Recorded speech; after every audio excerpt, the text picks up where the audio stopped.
about this lighthouse. So a man by the name of George Vancouver was the one that discovered this island and named it, and that is Admiralty Island that lighthouse is on the north tip of. And George Vancouver actually named and founded most of these areas in Southeast Alaska that you have gone during your vacation or will go after Juneau.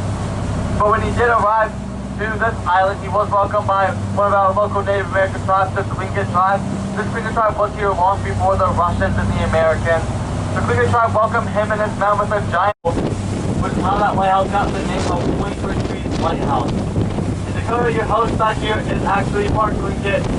So if you have any questions on the Native American tribe here, or Juneau specifically, she loves answering questions. She is a great resource to ask. A little bit more history and talk. Sorry about that. So a little bit more about Admiralty Island. It is famous for its brown bear population. It has one of the densest populations of brown bears in the world. There's about 1 bear per square mile on this island. They are part of that Tlingit tribe, and they look like their ancestors used to with those brown bears. But not all of them do live on the island. A lot of them are assimilated throughout towns and cities in Southeast Alaska, such as Juneau and Sitka and other areas. But some of them do choose to live like their ancestors in that village. Obviously, there is a campsite on there as well, so people will go out and search for those brown bears. You can sometimes spot them on the coast, but this summer not as much because the salmon run has occurred a lot later because we got a major drought in the month of June.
Built for it.